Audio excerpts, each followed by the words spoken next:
When I received my assignment to the regiment, I learned that it was located near the village of Yedrova on the road from Moscow to Leningrad.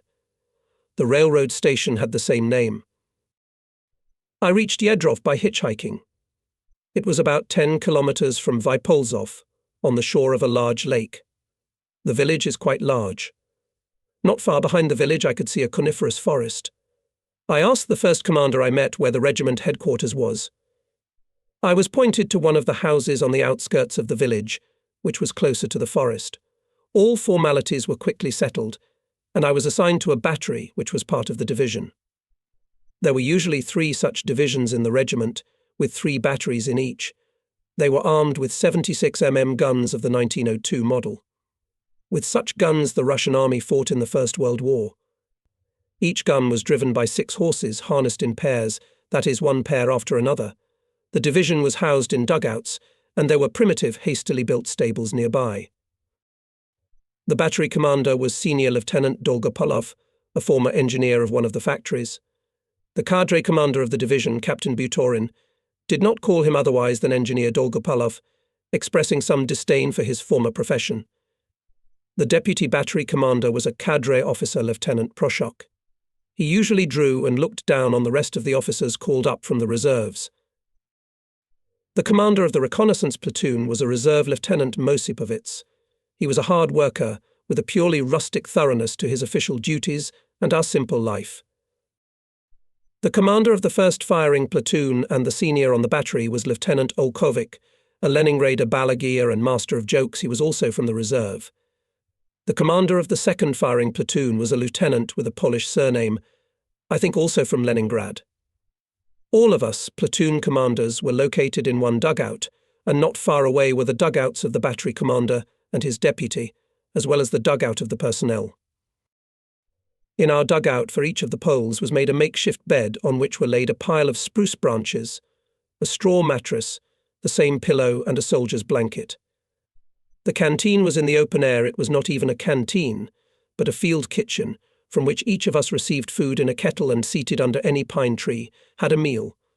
Each of us had a spoon and an aluminum mug in addition to the wok. In general, the living conditions were as close as possible to field conditions, or rather to combat conditions. Besides, not far from our location there was an engineering prepared, obviously rear, defence strip of the northwestern front. Trenches in full height, lined with poles steep, armoured hoods.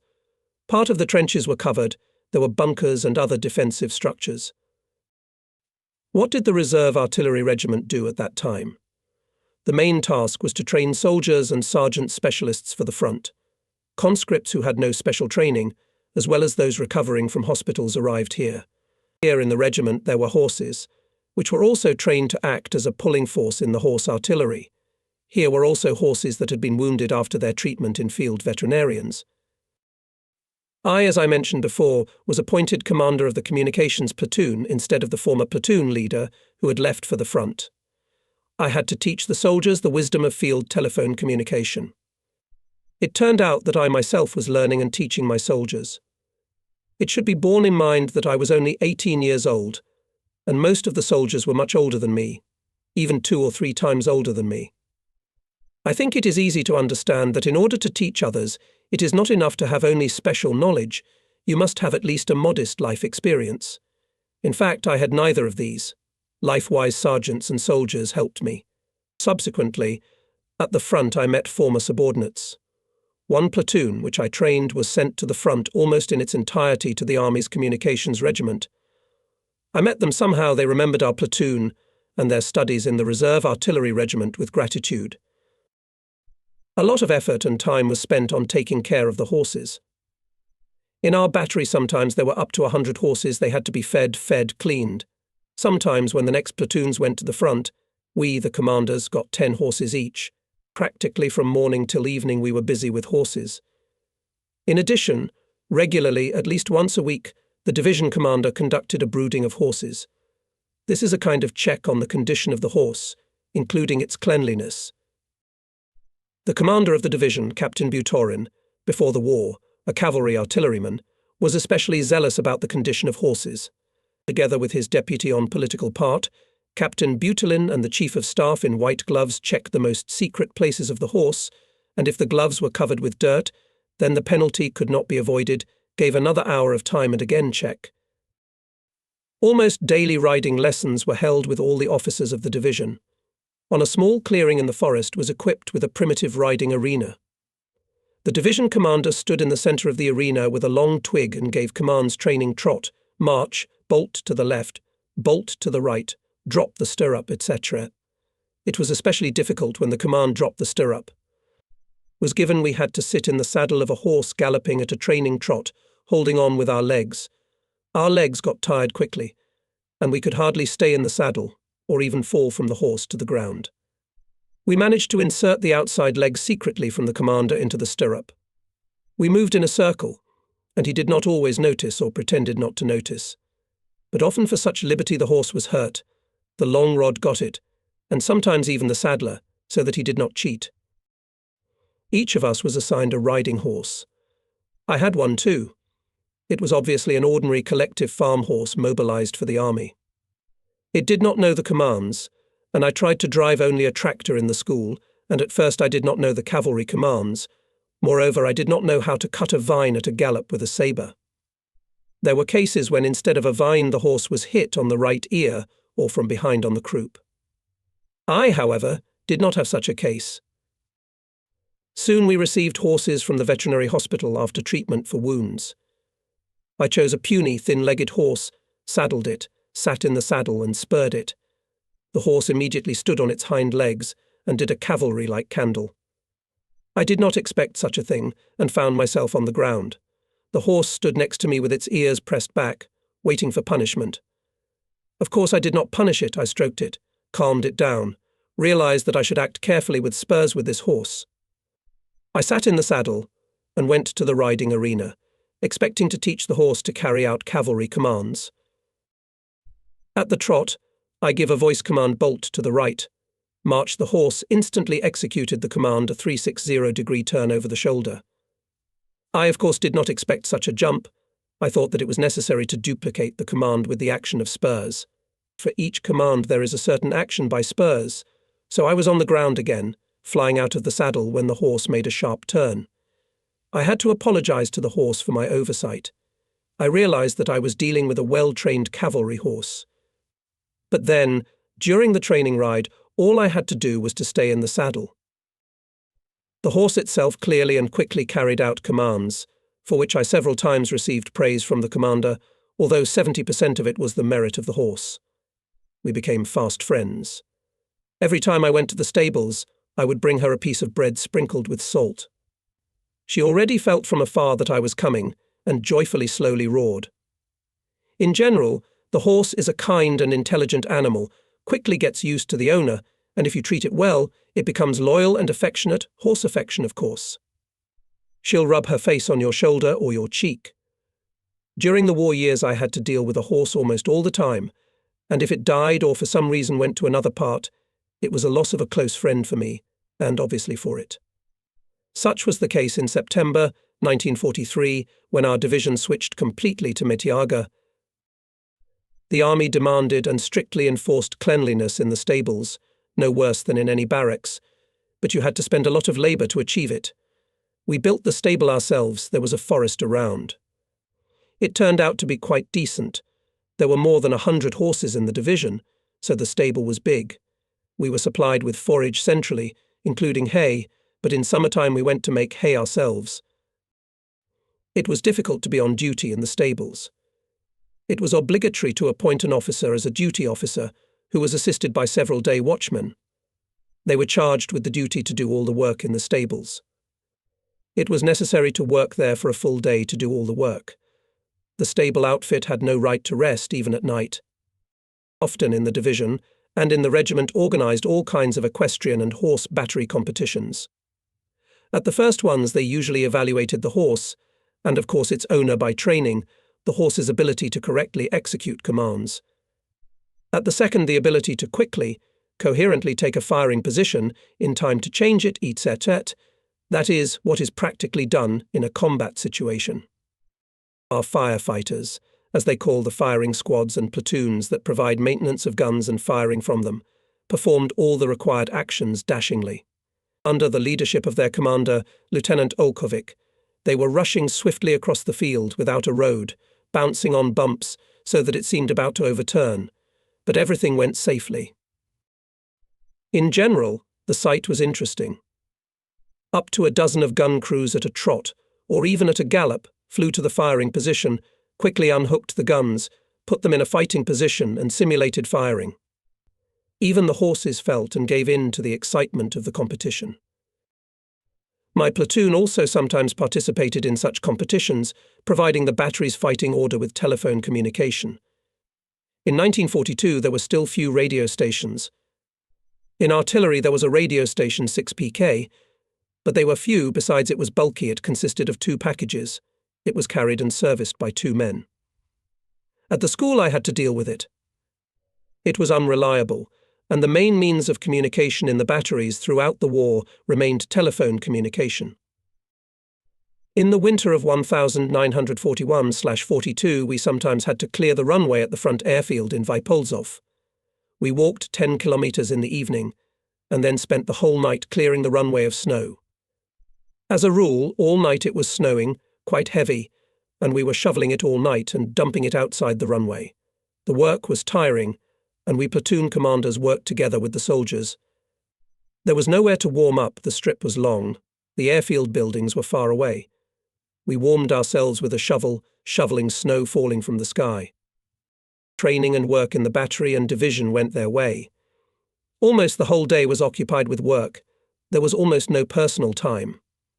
Sometimes on Sunday there were 2 or 3 free hours. We went to the village to solve any of our problems, to the post office, to the store, to the cinema, and so on. We lived in dugouts. The walls were sooty. The stove was often smoky. There were a lot of rats which got so brazen that they fearlessly searched our belongings for food even during the day. Often there were fights between them, especially at night. Each of us had 2 or 3 bottle-shaped grenades from World War I under our heads, and we threw them into the tangle of fighting rats, of course without removing the safety pin. Once we brought a big cat caught somewhere in the village. The first night there was a real wild fight between the cat and the rats. As a result of the fight, which we hardly separated, the cat was so injured that the next day he died. Sometimes at night we would wake up to some fussing under our blanket. A cheeky rat would settle down near you for a rest. Once the division had a primitive machine with which they cut shingles, small flat logs, usually 25 to 30 centimeters thick. They used it to make roofs over houses in villages, and we over our buildings. It turned out to be a kind of wooden shingles. We decided to ennoble our dugout and covered the walls and ceiling with shingles. And since the walls and ceiling were made of logs, after lining there were voids under the shingles. At night, some rats crawled in from one end under the shingle and others from the other. The rats would meet, but as neither wanted to yield, another fight would ensue. The duty officer would fire 1 or 2 shots from his pistol. The rats scattered and silence was established for a while.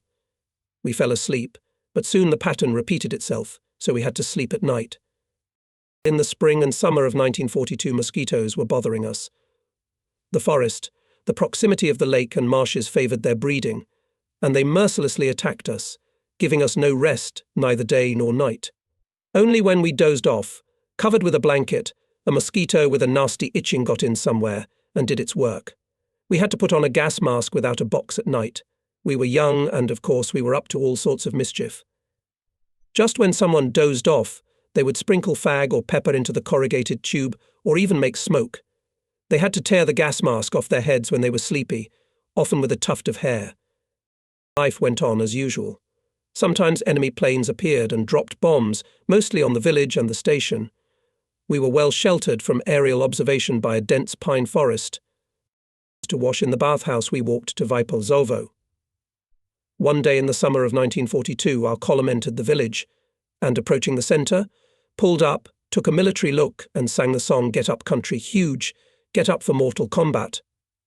Young voices energetically picked up the refrain, "Let the noble rage boil up like a wave. There goes the People's War. The Holy War." On the other side of the street were wooden barracks that housed German prisoners. Hearing the song, many of them approached the wire fence, listening to its unfamiliar and disturbing motive. When the formation began the refrain again, it was picked up by the girls' voices as well. In the street perpendicular to ours showed a formation of girls, quite large, 80 or 100 in number.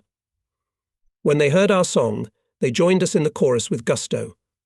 Their line turned to the street where we were walking. The song sounded powerfully through the hushed village. There was so much hatred for the enemy and confidence in our victory. The inhabitants of the village came out of their houses, and with tears in their eyes saw off our formation. The captured Germans from such a loud melody began to hide behind the barracks. Never before or later had I heard such an emotional performance. Soon our roads parted. We went our way and the girls theirs. It was some kind of training unit, where they prepared specialists for the front. I was appointed platoon commander in Vypolzovo, where there was a separate division of reserve officers artillerymen of the northwestern front. Officers arrived here from hospitals, from schools, from units during their reorganization. I had to hold classes with them. I conscientiously prepared for them. But the situation was quite ridiculous. As I remember now, in my platoon there was one colonel, several lieutenant colonels, majors and captains, mostly all career officers who had been in combat, and I was a lieutenant with 6 months of training. They understood my position, and when I took them to tactics classes outside the village, they asked me to take a watch, and they would take a nap under the bushes in the sun. I faithfully did it, making sure that suddenly the superiors did not appear. The same picture was in other platoons, located not far from my platoon. What could we teach them if we ourselves had primitive training? During my service in the regiment, and then in the reserve division, I constantly bombarded my superiors with reports asking to be sent to the active part. However, I was not the only one. After all, by the fall of 1942, the enemy came to the Volga River near Stalingrad, approached the Caucasus, blocked Leningrad, and on the northwestern front there were persistent battles. Although the Germans were thrown back from Moscow, they did not give up hope to launch an offensive again. There were persistent defensive battles. In November 1942, my request was finally satisfied. I was assigned to a combat unit 37th Guards Artillery Regiment of RGK. On a hitchhiker I reached the front. Good thing it was not far from Yedrov. In the summer and fall of 1942, the northwestern front fought heavy battles. The terrain here was extremely unfavourable for fighting wooded and swampy. The northwestern front was formed at the beginning of the war from the Baltic Military District. It covered the direction to Leningrad from the southwest and to Moscow from the northwest. By the time of my arrival to the front line, that is, by December 1942, the front was engaged in heavy fighting at the line of Lake Ilmen, the town of Kayim. Between these points, approximately in the middle, there was a large ledge in our side, in the centre of which was the town of Demyansk. This ledge was called Demyansk Cauldron. At the end of 1941, 6 German divisions fell here. But in fact the cauldron, i.e., encirclement, it was only at the beginning of 1942. Then Hitlerites managed to break through the corridor. It was called Ramushevsky, by the name of the village Ramusheva, which was here. The width of the corridor was on average 6 to 8 kilometers, but the troops of the northwestern front could not eliminate this bulge. All 1942 and the beginning of 1943 there were fierce battles here. Our troops constantly attacked the enemy, and he had already adapted to these attacks, strengthened his positions, and we could not advance a step. The impression is that it was a meat grinder which daily grinded our divisions. Technology and primarily our tanks could not be used.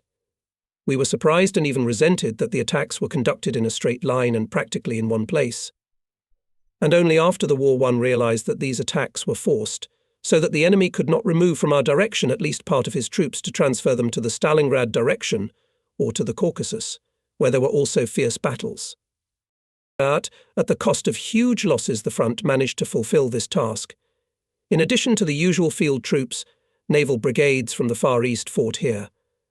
I remember columns of sailors in black coats and overcoats. The Germans called them Black Death. 4 or 5 days passed, and from a full-blooded brigade there were a few people left, who went to the rear on 2 or 3 sledges. Divisions in 1 or 2 weeks lost up to 80% of their personnel. It is well known that in winter the Germans made broomsticks out of the corpses of our soldiers for their front line, stacking them and pouring water on them, as digging, as a rule, was impossible. The water, which in many places was 20 to 30 centimeters from the surface, did not allow. When Demiansky Ledge was formed, Hitlerites laid a narrow-gauge railway there, which was used to bring ammunition, food, equipment, etc. It was very important. We called this road cuckoo. When the next train came, the locomotive would make a sound resembling a cuckoo's cry. We did not have such a road. The transportation was carried out by motor transport. The roads, even in the dry season, were difficult to pass, especially in swampy places, and in the spring thaw the terrain became a solid swamp, on which transport could not move practically. In this regard, a Lezhnevka was built to the front. At first, a continuous planking of logs was laid across the track, and longitudinal logs were fastened on top of them, the upper part of which was chiselled off. After certain distances, passing tracks were made. At the command of the commandant of the road, the next column of cars moved along the track, while the oncoming cars waited at the parting. Then the oncoming column moved on. If a vehicle stopped for any reason and could not move forward on its own, it was mercilessly dumped on the roadside, usually in a swamp. Due to the difficulties of transportation, the front was constantly experiencing shortages of ammunition and food, and in spring the transportation was carried out with great difficulty, and there was a real hunger strike at the front. We dug out horses killed in winter from under the snow and cooked this meat in cauldrons on fires. But even this was a rare success. The soldiers were starving. They cooked porridge from birch bark. In general, who could get out of the situation? So, at the beginning of December 1942, I arrived at the front line. At night it was not difficult to identify it. The Germans for the night put out a combat guard from each company. The rest at this time slept. The combat guards were firing flares all night long, so there was illumination over the front line all the time. We didn't have that. There were only rockets just for signalling. By evening I found the rear units of the regiment to which I was assigned. They were located in a pine forest, however. The forest there was almost solid. Sometimes there were small fields, somewhere there were villages and arable land. As a rule, there was almost nothing left of the villages. The rear units were located on higher ground, and they were equipped with dugouts. It was difficult to look for the regimental headquarters in the dark, so I found a small empty dugout with dry grass, burrowed into it, and slept until morning. In the morning I went to the regimental headquarters. I was quickly formalized and appointed to the post of commander of the communications platoon of the headquarters battery of the 37th Guards Artillery Regiment of the RGK. The regiment was attached to the 1st Shock Army and at that time supported the fighting of the 14th Rifle Corps, which was engaged in heavy battles. War is war. There was no time and no one to understand that I had graduated from an artillery school and not from a communications school. My task was briefly explained to me to provide the regiment commander, or rather his observation post and regimental headquarters, with telephone communication with the divisions. We also had radios, but the main type of communication was the telephone. The platoon which I was to command was in action, that is, in combat order. Naturally, I had to familiarize myself with it during the fighting. I was escorted to the regimental commander's post, which was not far from the front line of our troops. The front edge in this place was in the woods, on the edge of the swamp, and to see the enemy, at least his front edge, it was necessary to climb a tall tree. Near this tree, a powerful sprawling pine, was a small dugout of my platoon. It was dug out on a small knoll. It was impossible to dig deep, the water did not give, so in the dugout it was possible only to sit. It was possible to stand bent. The earth bunks were covered with spruce lapnik, and the entrance was closed with a soldier's cloak tent. There was no window. If something had to be done by light, a piece of cable fixed under the ceiling was set on fire. The cable smoked mercilessly and stank of burning rubber, but there was some light. The dugout was covered with poles and pine lapnik. At night we slept in a huddle. Even turning around was only possible with difficulty. Here at the NP there were 2 squads. One squad was commanded by Sergeant Kulchenko, a combine harvester from a collective farm somewhere in the Saratov region. His upper lip was cut with a deep scar. A few months ago he had been captured by the Germans, here in the NWF, and told how the convoyers took a group of prisoners a few hundred meters away and shot them while they were moving. Kulchenko's bullet hit the back of his head, then, having knocked out a row of teeth, came out through his upper lip. Having lost consciousness, he fell into the ditch, where the rest of those shot fell. He woke up at night. He managed to get out to his men. After being cured in the hospital, he was assigned to the platoon as a squad commander. He was a thorough man, somewhere around 40 years old. I was more than twice his age, and he especially at first gave me a lot of advice and help. The second squad was commanded by a sergeant whom everyone in the platoon called Zina. I also called him that, thinking that it was his surname. But soon, when we celebrated the new year 1943, I found out that it was a nickname. At the front, everyone was given 100 grams of vodka a day. It was not always delivered, and there was not always time and conditions to drink it. Besides, the regiment commander ordered that those who were on the front line should be given 150 grams at the expense of the rear men. By the new year, we had a flask for each of us. Late in the evening, we built a festive table in the dugout under the light of the cable. Somewhere we took a couple of shell crates, covered them with a cloak tent, opened cans of canned food. At that time, American stew was very popular, which the soldiers jokingly called the second front. We gathered in the dugout, all free from duty, at the telephone points. In total, there were 4 or 5 people and me. To tell the truth, I hadn't drunk yet, only had a sip or two and sat listening to soldiers' stories. After drinking, my subordinates boasted to each other about their thieving deeds. One told how he had robbed a department store, another how he had robbed a savings bank, etc. Sergeant Zina listened, then, hitting his spoon on the box, said that he was the ataman of the gang on Kolodnaya Gora in Kharkov. There is such a neighborhood there even now. I sat in the corner and thought where I had gotten to not a platoon, but a gangster's raspberry. Having calmed down, everyone went to bed, together with them and I, thinking that much of what I heard they made up. But later I learned from the battery commander that it was true. In the summer, the regiment received a replenishment, which arrived by an arresting train from the places of detention. All of them were criminals, and not a single political one. Looking ahead, it must be said that they fought well. Obviously, their reactive nature and bandit habits found an outlet in the soldiers' liberty. One day I noticed that one of the soldiers was hiding his face from me, which was broken, blackened, and swollen. Attempts to find out what was the matter ended with the soldier's assurances that during the shelling he had fallen and hit his face. It could well have happened. But suspecting that something was wrong, I began to ask Zina what is it he hesitated at first, but then told me that this soldier was a former pickpocket thief. They, former real thieves and bandits, despised such people. But that wasn't the point. He was found guilty of stealing a ration of bread for which he was beaten. Food was hard to come by. Bread was divided equally among all, and one of them turned away and said which piece went to whom. And since most of the soldiers were always on duty at the telephone points or were engaged in repairing the telephone line, the bread ration was lying in the dugout until they came.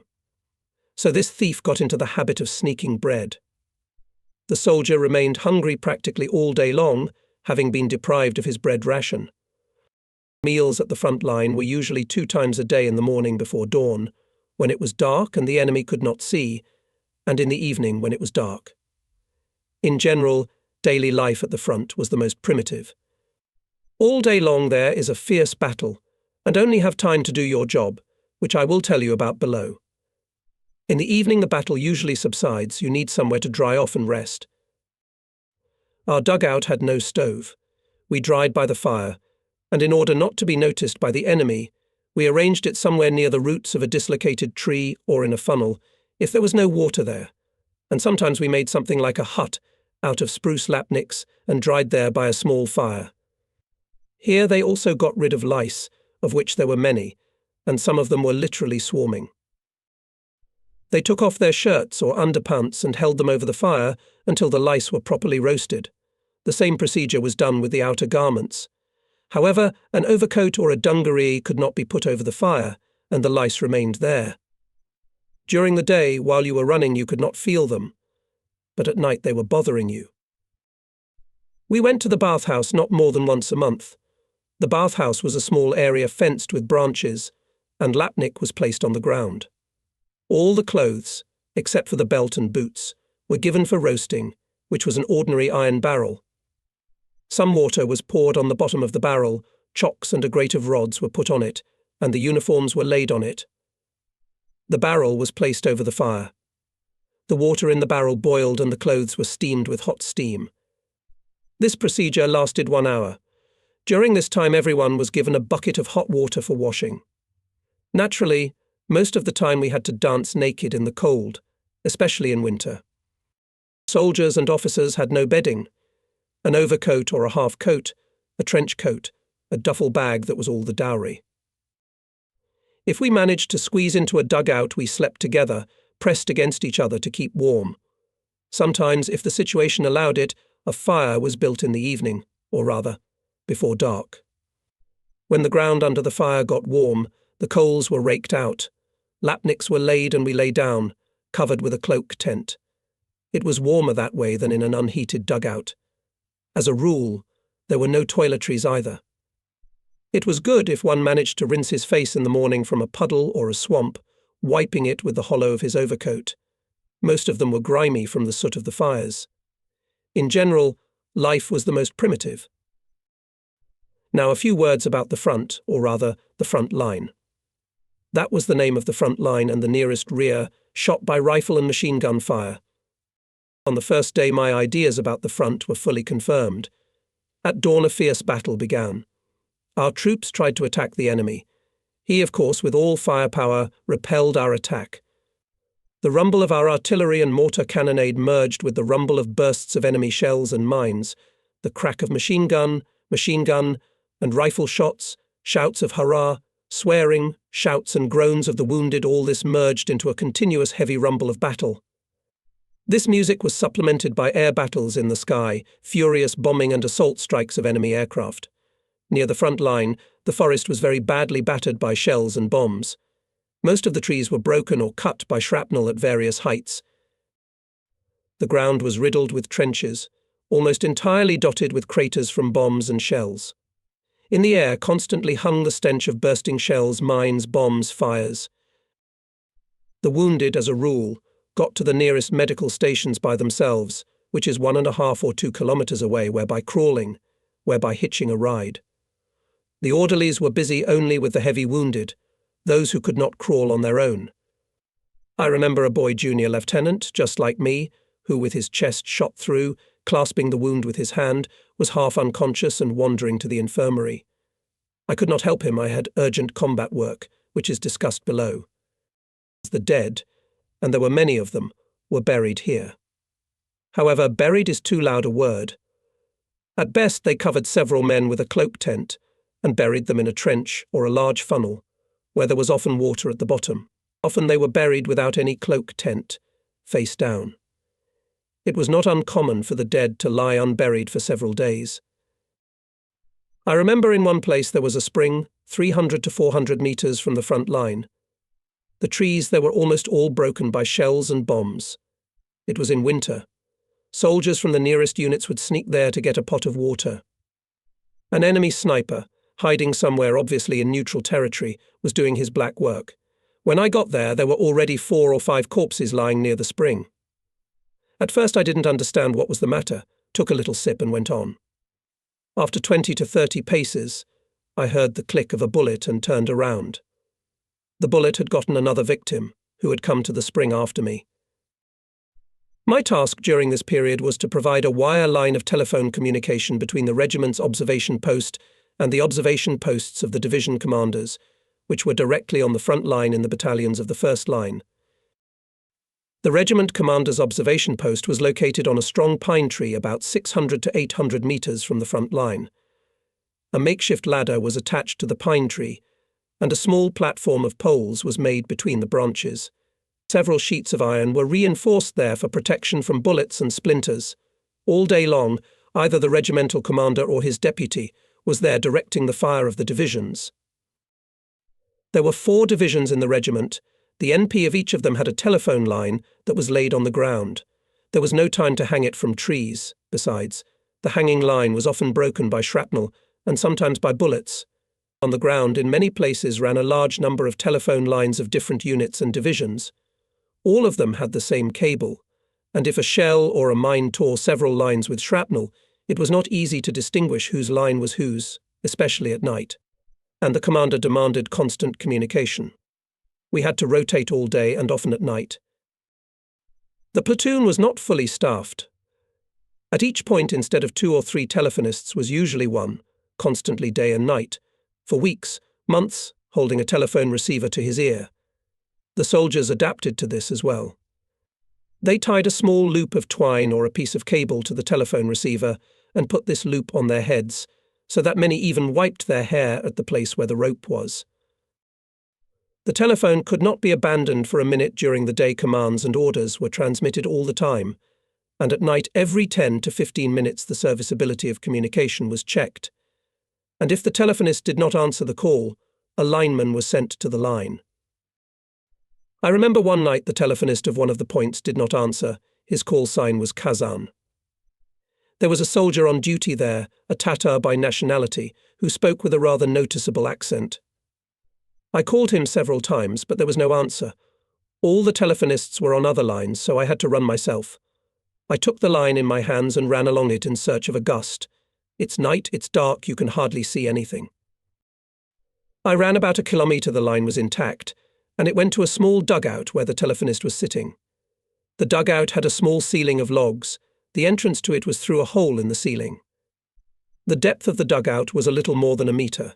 Stuck his head in the hole and called out Kazan. I saw my telephonist sleeping, sitting at the phone, leaning his back against the wall of the dugout, where the light of a piece of burning cable flickered. I repeated stronger. Kazan, the telephonist, answered automatically, Kazan Slushayu. But in order to hear the answer on the phone, it is necessary to press the talking valve in the microphone receiver, and since the soldier was asleep, of course he did not do it, although he answered the call in his sleep. Seeing this, I shouted harder. Kazan, the soldier, shuddered, woke up, pressed the valve, and answered. Having scolded him properly, went back. Usually there were 2 or 3 telephone points in the dugout, artillerymen, mortarmen, infantry, and if there was a break in the line, the telephonist left the telephone in the care of a neighbour and ran to the line. Besides, it was necessary to solve their personal needs, so often soldiers helped each other. One of them put 2 handsets on his head, giving the other a chance to go away for 5 to 10 minutes. It was more difficult when the telephonist was alone. For unauthorized, without permission, leaving his place, the reprisal could be the most cruel, up to shooting on the spot. The front is the front. There is no time to understand whether you are right or wrong. The main thing is the combat work, the combat task. In addition to telephone lines and trench telephone exchanges at the front line, the platoon also served the line to the rear, to the regimental headquarters. Its length was about 5 kilometres. Taking into account that our telephones were weak, we had to spend a lot of effort to make sure that the audibility was good and the line was serviceable. And the longer the line, the more these parameters deteriorated. Especially annoying were the gusts, mainly because of shelling. Having consulted with our squad commanders, we decided to relay the telephone line to the headquarters. The old line ran along the road, where in addition to our line was a large number of others. Even in conditions when the line was intact, we were listening by induction to the negotiations of foreign stations. The route of the new line was chosen mainly through swamps, and where it was impossible, we buried it in the ground. Of course, we had to work hard and soak in the swamps. But then, when the snow fell and covered our line, it worked perfectly until the spring. Explosions of shells and mines, even close to the line, did not harm it. A shell or a mine went into the swamp, throwing out a fountain of mud. The main mass of fragments remained in the swamp. In spring, when the fighting intensified, our line acted flawlessly. Often from other units came to us to pass some urgent order to their unit through our line, and through our regimental headquarters. Once, somewhere in February 1943, the regimental commander ordered us to give a communication to a forward observation post. There was a small hut made of thick logs. From the top it had 2 knurls. In addition, outside the walls were reinforced with vertical poles. This protected to some extent from splinters and bullets. However, a direct hit by a shell would hardly withstand it. When the telephone line was extended, I learned that the regimental commander controlled the fire by radio. The Germans detected the radio station and pelted the dugout with shells and mines. All the ground around the dugout was riddled with craters, literally ploughed over. It is amazing how the dugout itself survived in this hell. As soon as they put a telephone and established communication, immediately the regiment commander began to control the fire by telephone.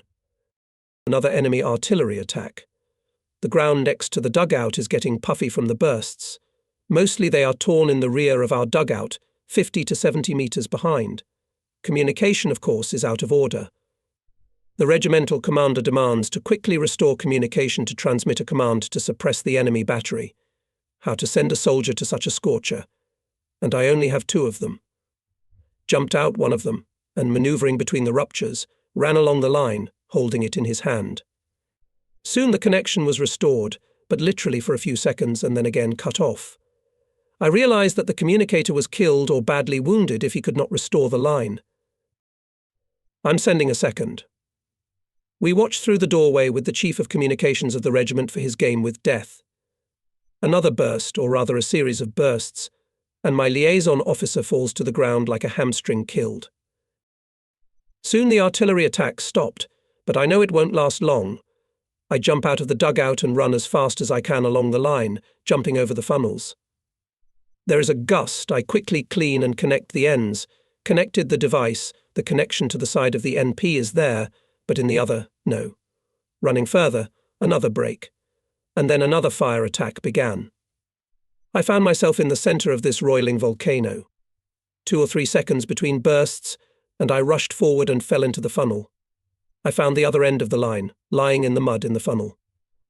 I tear the braided cable with my teeth and splice the ends. The shells with a wild howl are tearing around, shrapnel whistling and slapping around, clods of mud hitting my back. I bumped my head into the funnel. Of course it is very scary. It is difficult to endure this frenzied dance of death. A small gap, and I throw myself into a fresh funnel, knowing that according to the theory of probability 2 shells do not fall into the same funnel. But this is theory, and it does not always coincide with practice. The fire raid lasted about 10 minutes, but it seemed like an eternity. There's a little lull. I frantically search for the broken ends of the wire, splice them. I see how the chief of communications of the regiment gives me signs with his hands that there is a connection. Sweat pours down my face and back, although it is winter outside. I lay there for a few minutes, catching my breath. I know that soon there will be a new fire raid. The Germans are pedantic people once they have started shelling. They will continue it until it is necessary to transfer the fire to another target. The Germans have a narrow railroad, and apparently they do not feel the lack of shells, and we have a hard limit, often 1 shell per gun per day. Having had a break, I moved back 100 meters, took cover under a dislocated tree, and waited. Soon the fire raid began again, a wild dance of death. The line, of course, was again broken, and again I frantically searched for the ends of the wires. The raid ended suddenly just as it had begun. Between firing raids, the enemy keeps this section under fire all the time, methodically sending shell after shell every 20 to 30 seconds. The whole line is in knots, and hearing is certainly worse. I have with me, in addition to the telephone set, a spool of cable, 500 meters. Realizing that the Germans did not give up this section and will continue to shell it, I, at one of the nodes near the shelling zone, I connect the wire with a spool and lay the line behind the shelling zone. Several times I had to dash into the funnels as a shell flew threateningly toward me. There was water in the funnels. I was soaking wet, but I pulled the line up. The regimental commander banged his pistol on a kind of table made of poles, demanding communication. Another fire raid again broke the line. And then I appear with the last meters of cable on the reel. The chief of communications grabs it, frantically connects the wire to the phone. There is a connection. The regiment commander between commands encourages me with an approving look the connection works steadily. As and communication at the front is the nerve of the army, and in peacetime too. I took off my boots, poured out the water, wrung out my sweatbands, and went back to work, for the time being for the telephonist. The soldier telephonist, called from the central station, has not yet come up. All January and February continued heavy fighting. Thousands of people were killed, but the result was almost nothing. At the beginning of March 1943, I received an order to organize wire communication to a new area. It was necessary to pull a multi-kilometre line, and the longer the line, the less reliability. With 2 telephonists we pulled the line. Each had 5 to 6 reels of cable, each 7 to 8 kilograms, and a telephone set. I was also loaded with the same weight as everyone else. I was wearing a white camouflage coat. The front line was nearby. All day long we were pulling the line. Tired beyond belief. I barely made it to the intermediate station there. The telephonist built a hut out of spruce and pine branches. A small fire was burning in the hut. I sat down next to the fire and did not notice how I fell asleep. I woke up when my camouflage coat caught fire and burned my face. I had to fall into the snow to put out the smouldering camouflage coat. In March 1943, the offensive of the Northwestern Front began, including the 1st Shock Army, commanded by General Kuznetsov. Early in the morning, all those who acted in the first echelon of the offensive were given epaulettes. I remember how before the attack the soldiers took off their overcoats, remaining only in cotton coats, so that it was easier to attack. On the first day we managed to break through the enemy's defence. The 1st Shock Army operated to the south of the Demyansk cauldron, striking near the villages of Zaloki, Godilovo, Matasovo, at the very base of the neck of the encircled group. The enemy stubbornly resisted. For many months of defence he shot every bush, and now was fierce targeted fire from all types of weapons. In the sky, too, there was a fierce air battle. From there, shrapnel from airplanes was falling to the ground, and sometimes airplanes fell to the ground. The offensive was going hard. Heavy losses were incurred by our troops, but persistently chewed through the enemy defence. The villages of Zaloki, Godilovo, Matasovo were taken. This is already a success. The enemy, feeling that a new boiler was brewing, began to gradually withdraw, levelling the front. Soon the Demyansk cauldron ceased to exist, but it was not possible to encircle the enemy troops. Parts of the 1st Shock Army came to the boundary of the Redia River, and here went on the defence. Combat orders of our 37th Guards Artillery Regiment were located near the village of Podogi. The regiment was supported by the 14th Guards Rifle Corps, which was part of the 1st Shock Army. Spring had fully entered its rights. Everything around was covered with melt water. The roads became impassable. The supply of food stopped. Sometimes U2 dropped a few sacks of breadcrumbs, which turned into crumbs, and only those who managed to find them got them. And since it happened in the dark time, sometimes the sacks fell to the enemy. Besides, the pilot always chose a clearing in the forest and dropped his cargo on it. But in this swampy area the clearing was always a swamp, and often a deep swamp, with mire, and more than one soldier went into this mire in an attempt to get the desired sack.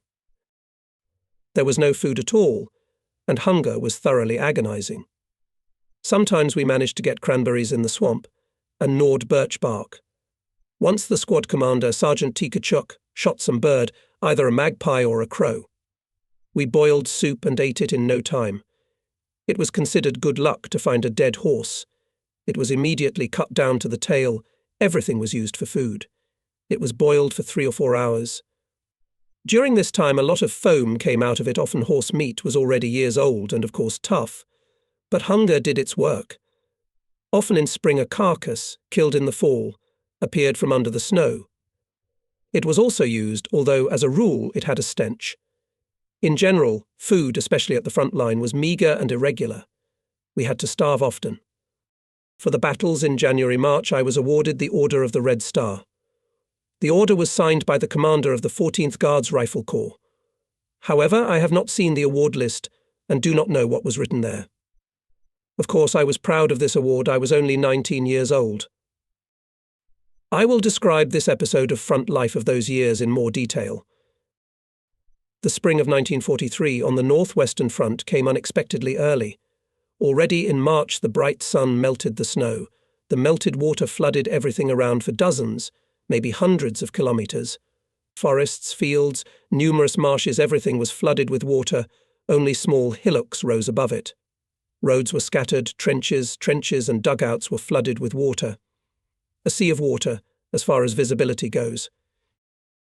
The guns of our battery were placed on rafts of thick logs.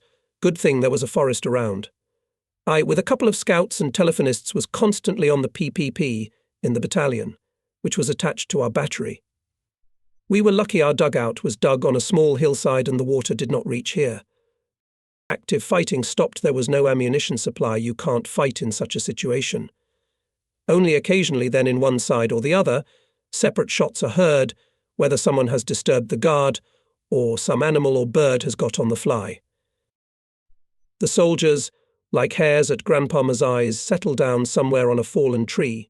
The good thing is the coniferous forest, drying in the sun-soaked overcoats, raincoats, tents, scolding unkindly at the vagaries of the weather. All conversations revolve around one topic: will they bring lunch today or not? For many days now we have been on starvation rations. It is good if they give us one dry bread and a mug of boiling water for the whole day.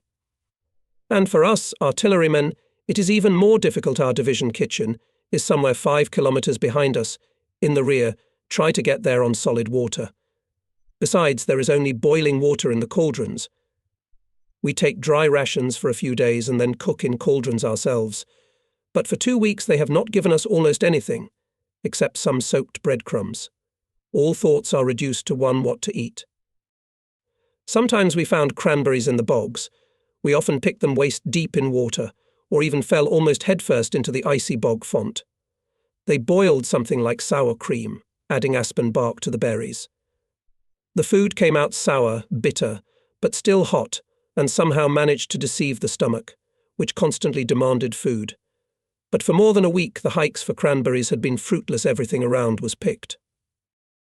I had a riding horse, which stood here, near the dugout, in a specially dug-in the hillside corral.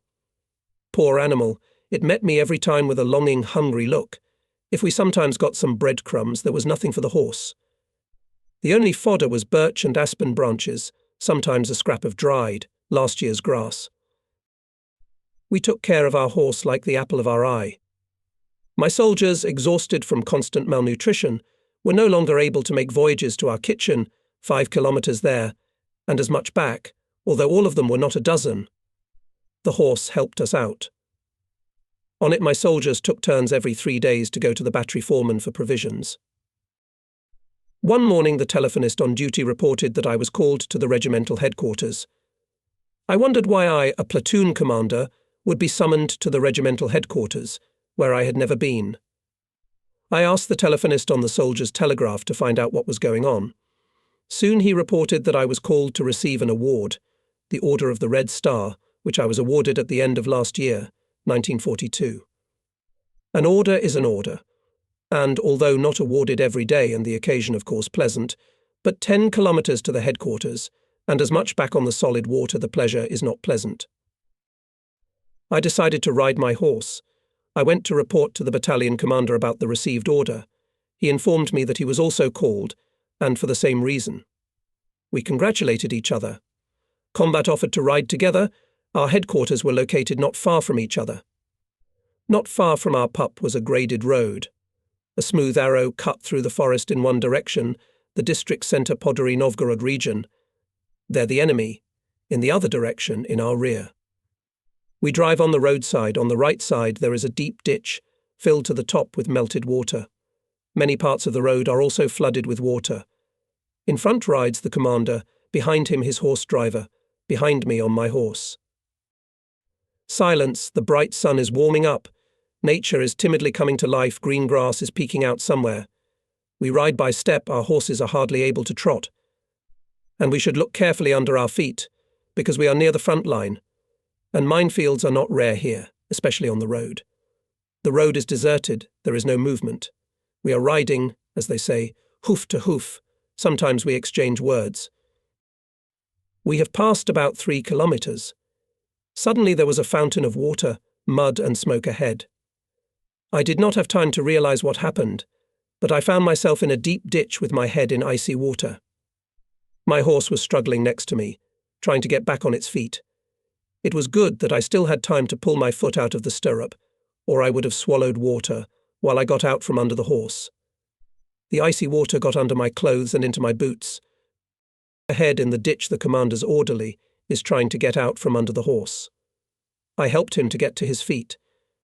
There, where the commander was riding, there was a terrible picture. His horse was torn to pieces, beating in convulsions, and here in the ditch, quickly filling with dirty melt water, the torn body of the commander. The lower part of his body, turned by the explosion, mixed with bloody pieces of horse. A terrible, heavy picture. Baked lips barely whispered the last words, ... Ivan. Shoot. Shoot him, my throat tightened with a lump. The horse driver is crying next to me. He doesn't know what to do. I suggest him to wrap the mutilated remains of the combat's body in a cloak tent, take it to the regimental headquarters, and report that the combat has arrived for an award. Silently we ride along the road. Now I am in front. Behind me the horse of the horse driver, which he leads in a lead, on it in 2 cloak tents the remains of the commander. A sad procession. Soon our roads diverge. The highway was left aside. I'm riding through a low-growing spruce forest, an old clearing. On a small hill my horse stops and lies down on its side. I barely managed to jump out of the saddle. I was exhausted. It's still 2 kilometers to the regiment headquarters. My horse looks at me with sad, guilty eyes. I try to pet her and calm her down. She still shudders from the experience. What to do? I can't abandon the horse, but I can't lift it up. The poor animal is completely exhausted. I looked around. There was not a soul around. I took off the saddle, tied the bridle to the nearest tree, put the saddle on my shoulders and walked towards the headquarters. Let the horse rest while I walked. With difficulty I reached the headquarters. It was located in one of the houses of a small village. At the house there was a fire pump, and soldiers almost every hour pumped water from under the house. The floods raised the floor. In the headquarters I was awarded my first Order of the Red Star for past battles, congratulated, poured half a mug of vodka, half a pot of real pea soup, gave a piece of real bread. I had never eaten such a tasty soup before, or after that, or maybe it seemed so to me with hunger. After resting for an hour, I went back to my horse. In my overcoat pocket I had 2 briquettes of pea soup, 2 briquettes of millet porridge, and a few full-sized breadcrumbs. On the side of my belt a flask of vodka was gurgling a fortune. Soon I came to the place where I had left my horse, running from bush to bush, but it was nowhere to be seen. I couldn't be mistaken. Finally I saw an empty bridle tied to a tree, and nearby the tail all that was left of my horse. In the distance, 1.5 kilometers away, the guns of our regiment's batteries were visible. Having weighed on my shoulders the saddle and bridle, I wandered to my pup. The day was already slipping towards sunset. The crimson circle of the sun touched the upper edge of the distant forest. My soldiers quickly boiled 2 pots of pea soup, poured vodka into mugs, stood and silently remembered the commander, and then I once again had to throw my order into the mug. The front life continued. It was my first order, I was in my 20th year, and all the major battles were still ahead of me. One section of my platoon was stationed with me near the front line. We occupied a good dugout in a young fir tree, on a hill. It was said to be a former partisan camp. Here I had an unpleasant experience. During the night one of my soldiers disappeared. He was guarding our and the neighbouring dugout. In the morning appeared workers of counterintelligence SMERSH. They interrogated me and my soldiers, finding out what the missing soldier was. They examined the area around and came to the conclusion that the soldier was taken at night by an enemy reconnaissance group. German boot prints were visible on the ground. Good thing they didn't throw grenades at our dugout. In general, the lesson was serious. We had to strengthen the guards, especially at night. Soon our regiment was withdrawn to the nearest rear, not far from the village of Multivica, where the regiment was replenished and reformed, was equipped with new equipment. Not far away was the front edge of the former German defences, and we sometimes went there, took down their telephone cable and other property. Often someone was blown up by enemy mines. We were surprised at the German thoroughness with which they had arranged their defences. The dugouts were padded inside with planks. There were boarded 2-storied bunks. Even the toilet was equipped according to all rules. The trenches on the high ground were full height, and the walls were also reinforced with poles or planks. 1.5 kilometres from the front edge was the most real rest house for soldiers, and everywhere there were mountains of bottles. Sometimes there were dugouts, one of the walls of which was made of empty bottles. On the approaches to the German defence in the grass often met the corpses of our soldiers who died in the battles. Nobody buried them. Working as a commander of the communications platoon, I kept asking for an artillery position. Soon my request was granted. In the spring of 1943, I was appointed commander of the 2nd Firing Platoon of the battery. The battery was armed with 76 mm guns of the 1939 model. We held classes on fire training and tactics. We were preparing for new battles. Soon the regiment switched to new staffs. A number of officers, including myself, went out of the staff. We were seconded to the front reserve. The chief of staff of the regiment, signing the assignment order, saw my last name, called, and asked why I did not tell him that I was out of the staff. He said that I had shown myself well in the battles and I should have been left in the regiment. But the order had already been signed. Together with other officers we went to Jedrovo, where the 69th Reserve Artillery Regiment was still located. That's how I got here for the second time.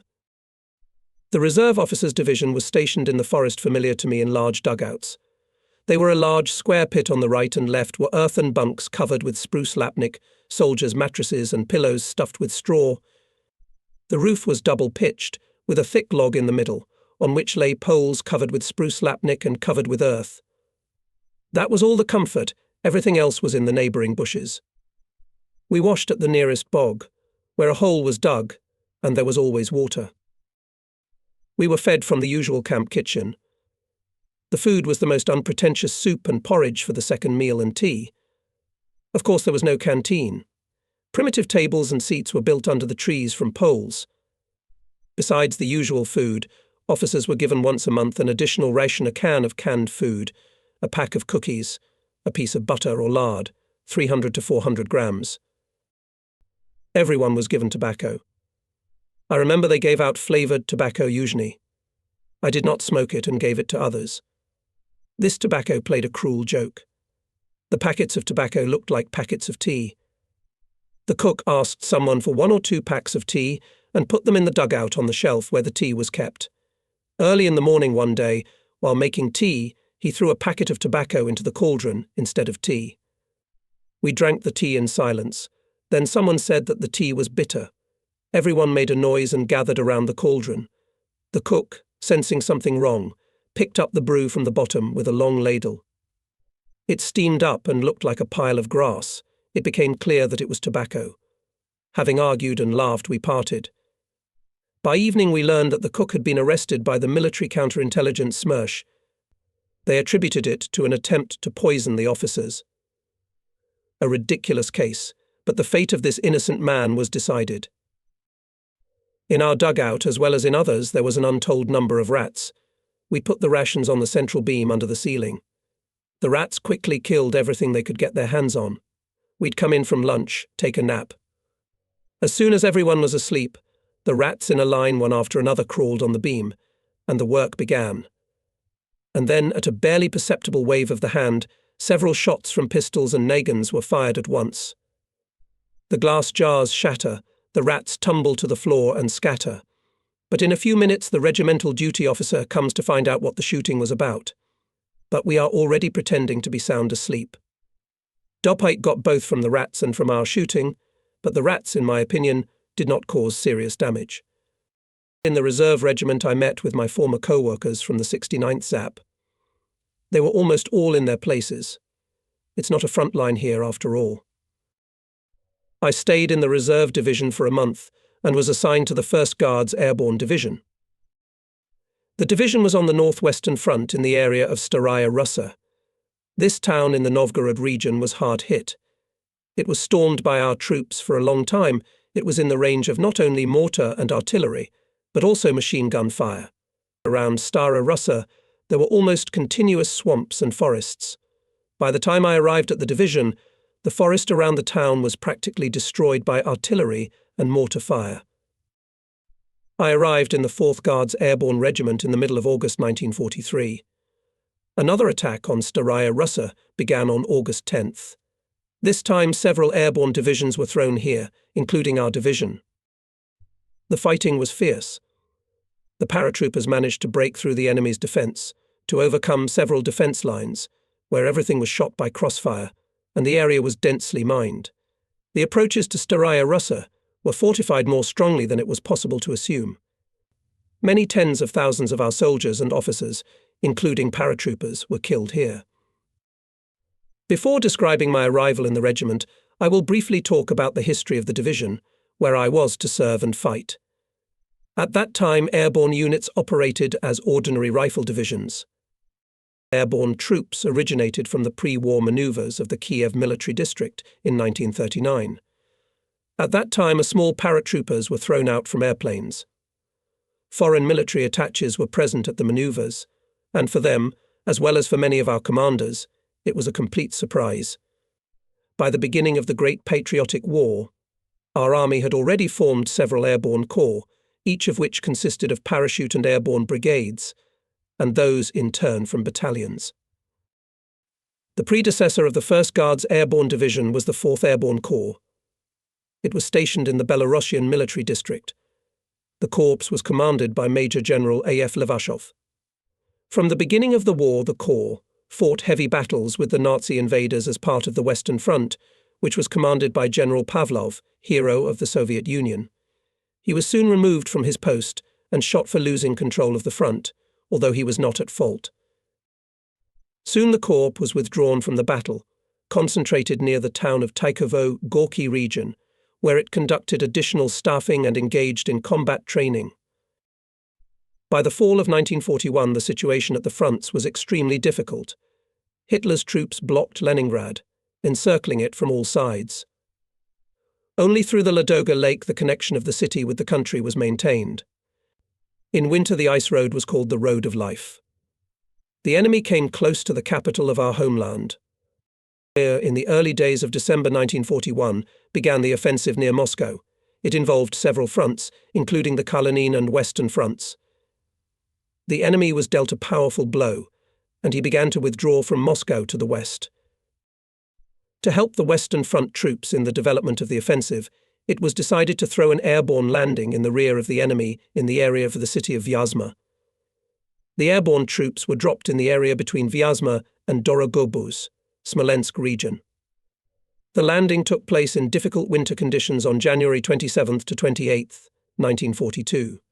Airborne troops did not have special military transport aircraft, and the landing was carried out from bombers.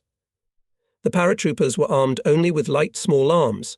Detachment from the front, difficulties in providing ammunition and food, had a heavy impact on the actions of our units. The 4th Airborne Corps of Major General Levashov, consisting of the 8th, 9th and 214th Airborne Brigades, was also thrown into the area. The landing took place in dramatic fashion. The Corps commander was killed in the airplane before the landing. Colonel A.F. Kazankin, Chief of Staff, took command of the Corps. Subsequently, paratroopers told about those extremely difficult and bloody battles behind enemy lines. Nevertheless, the paratroopers fulfilled their task. During half a year, until July 1942, it restrained a large grouping of enemy troops in the area. In June-July, on the order of the front, the remnants of the Corps in small groups left the encirclement near the town of Kirov, Kaluga region. The corps that came out of the battle was reorganized into the 1st Guards Airborne Division. After reorganization, the division was sent to the Northwestern Front in 1943. In July-August 1943, the division took part in the battles near Stara Russa, Novgorod region. Here the next offensive began. Here I was assigned to the post of the commander of the control platoon of the 4th Battery of the 2nd Division of the 4th Guards Airborne Artillery Regiment. Several of us were assigned to the division, including Lieutenant Kulakov Ivan Yakovlevich, now a retired colonel. We became friends then, and have maintained our friendship until now. Except for me, all the others, as they say, did not smell gunpowder, for the first time got to the front, and I, as I could, explained to them what and how it happens in the war. By evening we reached the area where the division was located.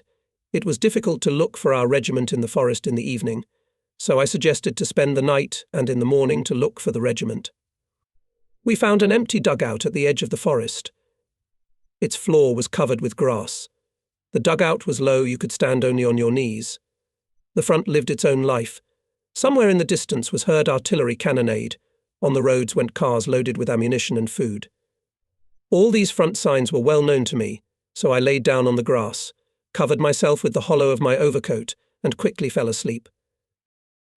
In the morning we found the headquarters of our regiment quite quickly. We formalized the documents, and I left to look for my 4th battery. It was in the middle of August, 1943. By this time the offensive on Staraya Russa was already exhausted. Having broken through the deeply echeloned enemy defence, the regiments of the division advanced 8 to 10 kilometres and came close to the city, but they could not seize it. Losses on our side were very large. There were swamps all around, the forest was destroyed by shells and mines, everywhere there was rubble from fallen wood. It was impossible to use equipment, including tanks here. This was one of the reasons for the failure of the next offensive. But the breakthrough of the enemy defence and advance for several kilometres for the northwestern front was a significant event. The commander of the 4th Battery was at his NP, which was located near a large fallen tree. Here was also the battalion commander of one of the regiments, which supported our division. Appearing at the NP, I stopped near the battery commander and began to report my arrival at the post. But he immediately, pulling me by the half of my overcoat, shouted that I should lie down, because somewhere not far away sits an enemy sniper and can easily kill. I knelt down and reported. I felt some elasticity under my knee. I picked with my boot, and it turned out that the killed man was covered with a thin layer of earth under me. Combat said that here the whole area is strewn with corpses, both our and German. There was no time to bury them and nowhere to bury them. There were swamps all around. Therefore, if possible, we buried them with earth, covered them with spruce or pine lapnik. That's all the honours. In general, human life was often devalued at the front. It was important to fulfil the task, and at what price it was obtained, few people seriously bothered. And if they did, it was only in the sense that the replenishment would not be soon, and the tasks must be solved now. I quickly got acquainted with the platoon, or rather, with those who were at the NP. The battery-controlled platoon, which I was to command, consisted of reconnaissance, telephone, radio and calculator departments. The main task of the platoon reconnaissance of the enemy, detection of his firepower and determination of the coordinates of targets, as well as providing communication between the battery observation post with the firing position of the battery, which was located from the NP usually 2 to 3 kilometres in the rear. In addition, when the battery was firing, it was necessary to monitor the bursting of shells and coordinate the battery's fire. Many who are unfamiliar with military affairs for some reason believe that the main thing in reconnaissance to get language, that is, to take a prisoner. In reality, this is far from true. Taking a tongue, although to a certain extent romantic, but far from the main thing in intelligence. Language, even the most talkative, could tell how many in the platoon or company machine guns and other combat equipment. But knowing the organization of the German army, it was not difficult to determine this themselves. But where at the moment are on the ground these firepower, this is already a task of intelligence. Here we needed the coordinates of the target. This is it, that is, detecting targets, putting them on a map or tablet, determining the coordinates of the targets and preparing the initial data for firing, and were engaged in reconnaissance departments and calculator under the guidance of the platoon commander of the control platoon. The 4th Battery, to which I was assigned, consisted of my control platoon and 2 firing platoons, each of which had 2 76 mm's 3 division guns on horse-drawn traction. Each gun was carried by 6 horses. The battery stood on closed positions, remote from the front line for 3 or 4 kilometres. The enemy was seen only by the battery commander, KVU, and his scouts. They corrected, or rather controlled the battery's fire when firing at targets. The terrain around was swampy, overgrown with bushes, and if there was a drier place there were trees, which were mostly broken by shells and mines. Since a week there were local battles, the enemy was stubbornly defending, his swamps for defence were more advantageous. We could not use tanks, the main striking force in breaking through the enemy's defences. The troops of the front, including our division, could not conduct an offensive, heavy losses of personnel and an acute shortage of ammunition, especially shells.